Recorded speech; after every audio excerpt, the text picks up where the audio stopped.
सुप्रभातम। नमो नमः। हम कुमार संभवम पढ़ रहे हैं जो महाकवि कालिदास की रचना है और इसमें 17 सर्ग हैं। हम प्रथम सर्ग पढ़ रहे हैं और इसमें अब तक हम हिमालय वर्णन और उसके बाद हम पढ़ रहे थे सती, माता सती का वर्णन हमने पढ़ा। सती कौन थी पूर्व जन्म में, और अब उनका पार्वती के रूप में जन्म हो रहा है हिमालय और मेना के घर में। तो आगे बढ़ते हैं। सा भूधराणाम अधिपेन तस्यां समाधिमत्यामुदपादि भव्या सम्यक प्रयोगादपरीक्षतायां नीता विवाहोत्साह गुणेन संपत्। इस श्लोक में पार्वती की उत्पत्ति का वर्णन किया गया है। कहा भव्या अर्थात कल्याणकारिणी, सा अर्थात वह, कौन, वह सती, भूधराणाम पर्वतों के, अधिपेन अर्थात जो भूधरों अर्थात पर्वतों के क्या हैं, अधिपेन अर्थात पर्वतों के राजा हिमालय के द्वारा, समाधिमत्याम तस्याम अर्थात समाधिमत्याम तस्याम यानी कि जब तप या नियमवती, कौन, तस्याम अर्थात जो मेनका देवी है, उस मेनका देवी में सम्यक प्रयोगात उचित आचरण के द्वारा भली प्रकार से, अपरीक्षितायाम नीतौ और अभ्रष्ट हुई किसी भी प्रकार की नीति में, ऐसी नीति में, उत्साह गुणेन उत्साह गुण में, संपत्ति व संपत्ति के समान उपपादि उत्पन्न किया कि जो वह कल्याणकारिणी, वह सती पर्वतों के राजा हिमालय के द्वारा जो नियमवती उस मेनका देवी में उचित आचरण के कारण न भ्रष्ट हुई नीति से उत्साह शक्ति के द्वारा उसमें उस उत्साह शक्ति से वह संपत्ति के समान उत्पन्न हुई। तो सा भूधराणाम अधिपेन तस्यां समाधिमत्यामुदपादि भव्या सम्यक प्रयोगादपरीक्षतायां नीता विवाहोत्साह गुणेन संपत्। आगे बढ़ते हैं। अग्रिम श्लोक।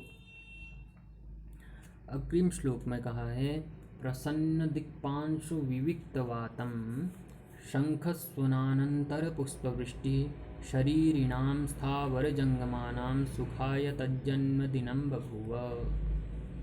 तो यहाँ पर जो पार्वती हैं उनके जन्मदिन का वर्णन किया गया है। जिस दिन उनका जन्मदिन हुआ तो क्या स्थिति है, कैसा लगा है। तो प्रसन्न दिक् पांशु विविक्तवातं शंखस्वनानंतर पुष्पवृष्टि तज्जन्मदिनं स्थावर जंगमानां शरीरिणां सुखाय बभूव। उनका जन्मदिन कितना शुभ हुआ, कह रहे हैं सभी के लिए सुखाय बभूव, सभी के लिए, सभी जितने भी शरीरिणाम, जितने भी शरीरी हैं, जितने भी शरीर को धारण करने वाले हैं, चाहे वो मनुष्य हैं या प्राणी कोई भी जीव हैं, तो उन सभी के सुखाय बभूव, उन सभी के लिए के सुख के लिए हुआ या उनके लिए आनंददायक हो गया। तो कह रहे हैं प्रसन्न दिक्, तब क्या हो गया उनके जन्मदिन में, प्रसन्न दिक् जितनी भी दिशाएं हैं वह सभी दिशाएं निर्मल हो गई, स्वच्छ हो गई, ऐसा प्रसन्न स्वच्छ दिशाओं वाला वह दिन था। और पांशु विविक्त वातम, और जो वायु है, वातम अर्थात वायु है, वह पांशु विविक्तम अर्थात धूल से रहित हो गया। और शंख स्वनानंतर पुष्पवृष्टि ही, और शंख ध्वनि के बाद, शंख स्वनानंतर, शंख ध्वनि के बाद पुष्पवृष्टि ही, फूलों की वर्षा वाला, तज्जन्मदिनम उसका जन्मदिन था, ऐसी पार्वती का जन्मदिन था। और वह जन्मदिन स्थावर जंगमानाम, जो स्थावर और जंगम है अर्थात अचर और चर जितने भी जीव हैं, इन सभी शरीरिणाम, इन सभी शरीरधारियों के सुखाय बभूव, सुख के लिए हुआ। तो जो पार्वती देवी का जन्मदिन है वह निर्मल दिशाओं वाला, धूल रहित वायु वाला और शंख ध्वनि के पश्चात पुष्प वृष्टि वाला उस पार्वती का जन्मदिन, जो अचर और चर अर्थात जो शरीरधारी जितने भी देहधारी जीव हैं उनके सुख के लिए उनका जन्म हुआ। प्रसन्न दिक्पांशु विविक्तवातं शंखस्वनानंतर पुष्पवृष्टि शरीरिणां स्थावर जंगमानां सुखाय तज्जन्मदिनं बभूव। आगे बढ़ते हैं। तया दुहित्रा सवित्री सुतरां स्फुरत्प्रभामण्डलया चकासे विदुरभूमिर्नवमेघशब्दादुद्भिन्नया रत्नशलाकयेव स्फुरत्प्रभामण्डलया तया दुहित्रा सवित्री विदुरभूमिः नवमेघशब्दाद उद्भिन्नया रत्नशलाकया इव सुतरां चकाशे।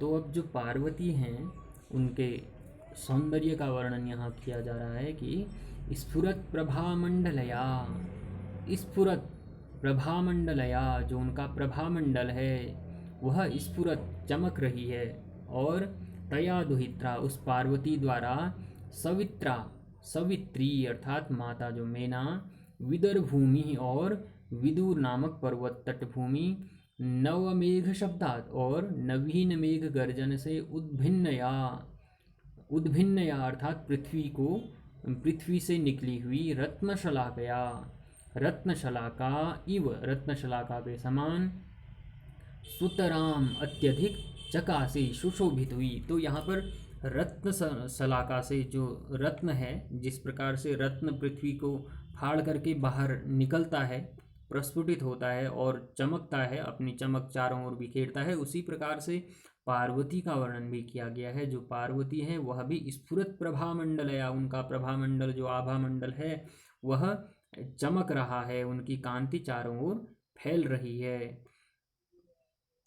और उस पार्वती के द्वारा माता मीना और विदुर नामक पर्वत तटभूमि पर नवीन मेघ गर्जना से, जिस प्रकार से ऐसे प्रतीत हो रहा है मानो नवोदित जो मेघ गर्जन है उससे निकला हुआ रत्नांकुर से वह सुशोभित हो रही है वह पार्वती। आगे है दिने दिने सा। तो अब पार्वती का जो सौंदर्य है उस सौंदर्य का वर्णन महाकवि कालिदास द्वारा यहाँ पर किया जा रहा है। तो दिने दिने सा परिवर्धमाना लब्धोदया चांद्रमसीव लेखा पुपोषलावण्यमयान्वी शेषान् ज्योत्स्नातराणीव कलांतराणी। लब्धोदया दिने दिने परिवर्धमाना सा चांद्रमसी लेखा इव लावण्यान् लावण्यमयान ज्योत्स्नांतराणी कलांतराणी इव पुपोष।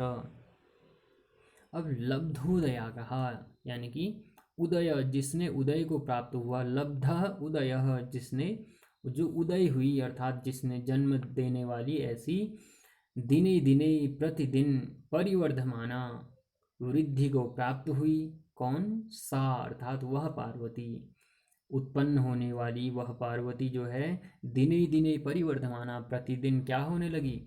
वृद्धि को प्राप्त होने लगी। और चांद्रमसी लेखा इव, और चंद्रमा की जो ज्योत्सना है उस ज्योत्सना के समान, लावण्यमयान विशेषान, और चंद्रमा की ज्योत्सना के समान सौंदर्य से जो युक्त अंग हैं उन अंगों को ज्योत्सनांतराणी, ज्योत्सनांतराणी कलांतराणी पुपोष, जिस प्रकार से क्या है, चांदनी में जो छिपे हुए जो ज्योत्सना वाली कलांतराणी अन्य कलाओं को मानो पुपोष पुष्ट कर रही थी। इस प्रकार से वह जो पार्वती है वह दिनों दिन बढ़ने लगी।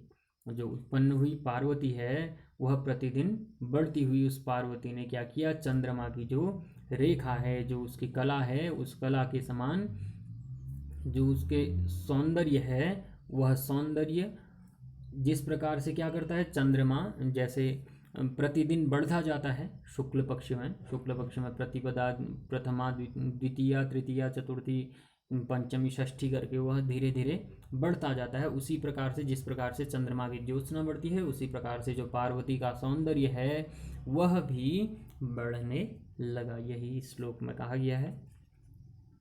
आगे बढ़ते हैं। आगे कहा, ताम पार्वती त्याभिजनेन नामना बंधुप्रियां बंधुजनो जुहाव उमेति मात्रा तपसो निषिद्धा पश्चादुमाख्यां सुमुखी जगाम।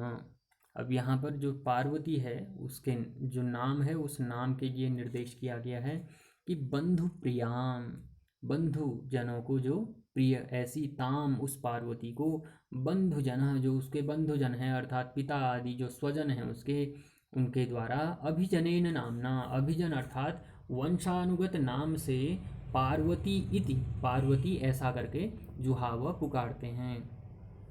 जो कहा कि बंधु प्रियाम ताम बंधुजन अभिजनेन नामना पार्वती इति जुहाव, जो बंधुजन हैं उसके पिता इत्यादि हैं स्वजन हैं उनके द्वारा पार्वती को उसके वंशानुगत नाम से, वंशगत नाम से पार्वती ऐसा कहा जाता है, ऐसा पुकारा जाता है। क्या नाम पुकारा जाता है उसके उन बंधुजनों के द्वारा, उससे क्यों पुकारा जाता है? वंशानुगत नाम से।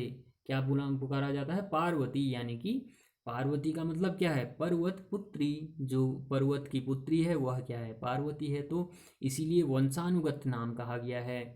अभिजनेन नामना अर्थात वंशागत नाम से उसे पार्वती कहा जाता है। किनके द्वारा? बंधु प्रियाम, जो उसके बंधुजन हैं स्वजन हैं पिता इत्यादि हैं उनके द्वारा पार्वती पुकारा जाता है।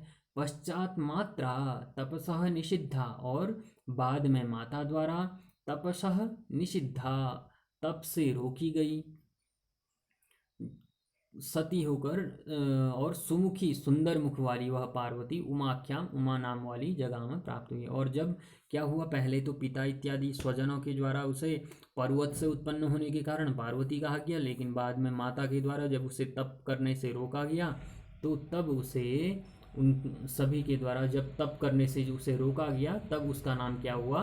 उमा हुआ। उमाख्याम जगाम, तब वह उमा नाम वाली हुई। उमा का मतलब है ऊ अर्थात हे वत्से, माँ अर्थात मत करो, तो उमा, तब उनका नाम ऐसा पड़ा। तो ताम पार्वत्याभिजनेन नामना बंधु प्रियाम बंधु जनो जुहाव उमेति मात्रा तपसो निषिद्धा पश्चादुमाख्याम सुमुखी जगाम। आगे बढ़ते हैं।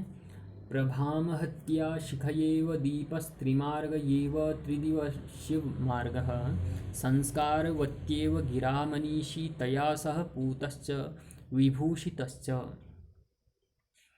अब यहाँ पर जो है हिमालय की पार्वती की उत्पत्ति के कारण हिमालय की जो शोभा है उस शोभा का वर्णन किया गया है कि प्रभामहत्या अर्थात अधिक प्रकाश से युक्त शिखया, ऐसी शिखा के